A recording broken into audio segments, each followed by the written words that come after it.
In one of the odder cross-divisional rivalry games that are set up each year in the ACC, you've got Virginia taking on Louisville. Of course, the Cardinals, a recent entry into the ACC, had to find them a common opponent on the other side, and so these two teams hook up each and every year. In Louisville, the decided better program in recent years, but struggling with Virginia, surprisingly on a number of occasions in recent years. But they got together today at Louisville and Virginia with all the progress this program and this particular team has made under Bronco Mendenhall. They showed us today again for the second time in about 3 weeks that they still have some progress yet to be made in a 38-21 loss to Louisville. We bring in Mike McDaniel from inside the ACC to help us break down the Cardinals' win to up their bowl status, as some of these teams in the ACC, with the championship game being locked up between Clemson and Miami, are looking to position themselves in the best possible way for late December, in Louisville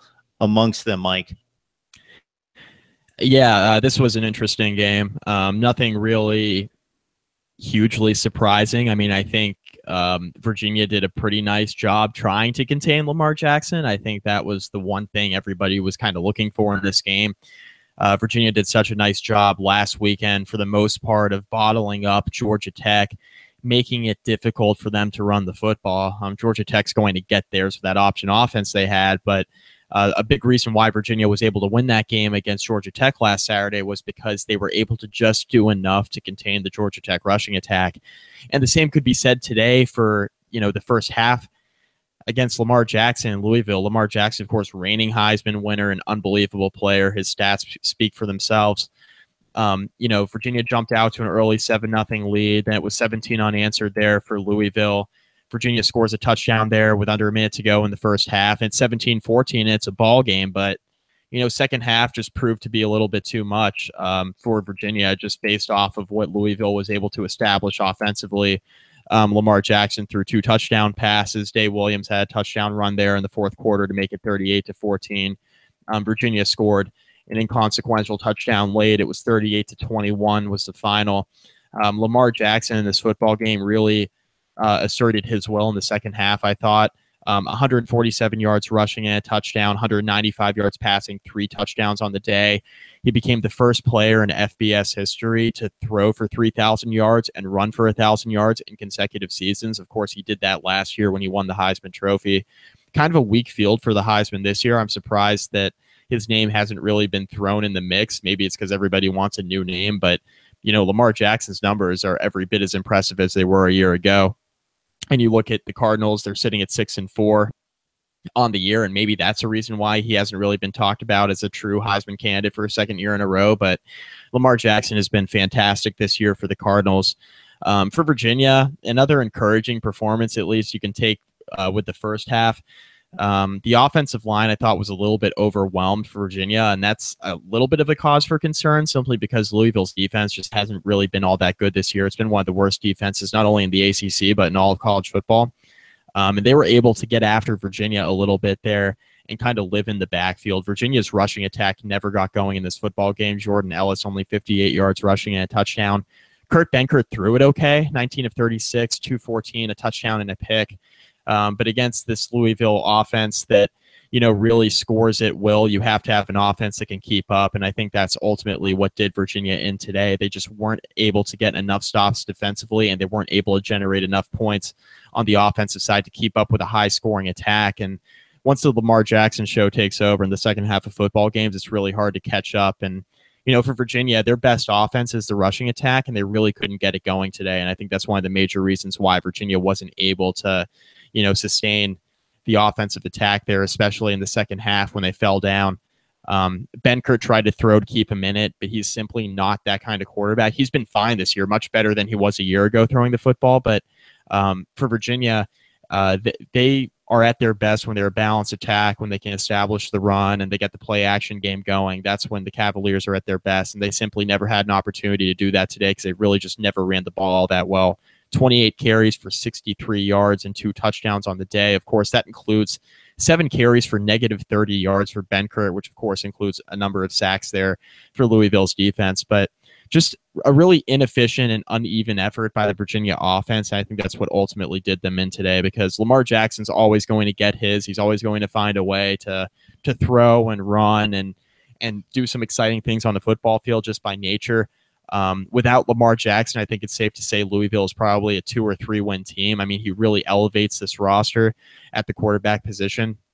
But I was a little bit surprised that Virginia's offensive line wasn't able to block, specifically when running the football against this Louisville front that really hasn't been all that good this year. So that was a major sticking point for Virginia in this game. But there are some positives to take out of it. The fact that you were able to hang with a team in Louisville that, you know, many look at in maybe the same light as Florida State, where while they don't have as many 4- and 5-star recruits as the Seminoles do, they're a team that has a lot of talent on both sides of the ball that hasn't necessarily lived up to the potential this year. But everybody can acknowledge that there's a lot of talent on the roster, a lot of good football players. And Virginia was able to hang for the most part there in the first half. But Virginia still has a long way to go, but it's been a successful season so far. You're sitting at 6-4, you're 3-3 in conference play. And for Louisville, you avoid another letdown loss. You're 6-4 on the year. You move to 3-4 in conference, and you know both teams are going to make a bowl game. They'll try to win out and do what they can to improve their chances of making a better bowl and maybe making some noise come bowl season, and try to make this a pretty solid year all in all. So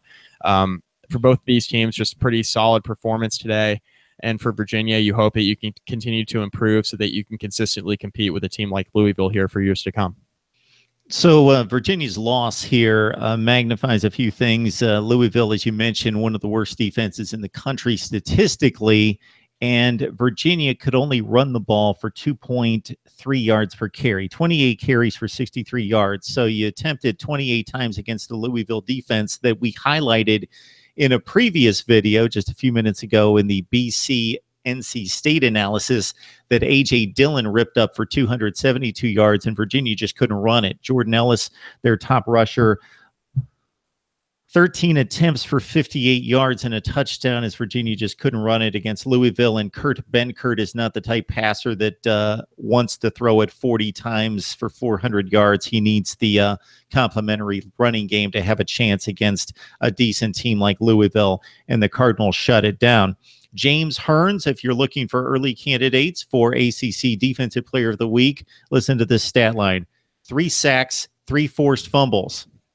So that's not bad. He turned it over himself on Virginia 3 times with 3 forced fumbles and 3 sacks. The senior now has 6 sacks on the season. And for Virginia, Quinn Blanding turning in his typical productive week with 9 total tackles. Comparing Lamar Jackson's season here in 2017 versus the Heisman campaign of 16, 30 touchdowns, 9 picks passing last season. He's at 21-6, so consider 3 games left to play. He's pretty much on the same pace. 21 rushing touchdowns with 1,571 yards rushing last year. He's at 1,029, so he broke the 1,000 barrier in rushing, as Mike alluded to, becoming the first player in FBS history with 3,000 yards passing and 1,000 yards rushing in consecutive seasons. He's run for 14 touchdowns this year. Make that now 15 rushing touchdowns against 21 last year. Again, 3 games to play against not the best competition in the world the next 2 weeks, plus a bowl game, and the stats should line up with what he did in 2016. The big difference, he had the stellar effort, and so did his team against Florida State out of the gate, a well-regarded Florida State team, and that kind of catapulted him as Louisville stayed in the college football playoff discussion for much of the season until the Houston game down the stretch, whereas this season they lost big to Clemson. That was his spotlight game. They got drubbed in that game on national TV, and pretty much everyone put him to the side after that. For Louisville, it's 6-4. They've got a date with Syracuse. They've got the game against Kentucky, which turned out to be an upset loss last year. So that's where the Cardinals stand. For Virginia, it's a good thing that they become bowl eligible already. They've got Miami. They've got Virginia Tech to close it out. Most likely they lose both of those games, although the game against the Hokies, their rivalry game, should be a little bit more interesting this year at home than it's been in quite some time, as UVA, again, bowl eligible, but tries to finish with a winning regular season. They are currently at 6-4. Mike McDaniel from inside the ACC breaking down Louisville's win over Virginia 38-21. Anything else on this one, Mike, or anything else from the ACC? No, I think we're good. A big game tonight, Notre Dame and Miami. So we're going to find out a lot about both teams here. Miami obviously coming off a big win against Virginia Tech last weekend. Notre Dame's got their national title hopes, their college football playoff hopes hanging in the balance in this football game. Miami potentially, depending on what happens here down the stretch, teams start to lose and it gets crazy. Of course, Auburn blew out Georgia today, and that'll throw a wrench into the whole thing. There's a lot of football left to be played here over the next few weeks, so you never know. Miami loses this game tonight. Maybe they survive if they're able to win an ACC championship game. You never know, but it's a bona fide elimination game here for Notre Dame, that's for sure. What that's done basically in Georgia losing to Auburn is that has taken the SEC bids from 2 to 1. The SEC champion is still assured, most likely, unless all chaos breaks loose, of getting to the college football playoff. But all this talk about Alabama and Georgia both making it, forget that. That's out the door. There's celebration all over the place. The Big Ten, the ACC. Shouldn't be any in the ACC regardless, but the Big 12 and the Pac-12 in particular, as that frees up a spot, and then a Notre Dame loss tonight would free up another spot, but that remains to be seen. Should be a great one in Miami.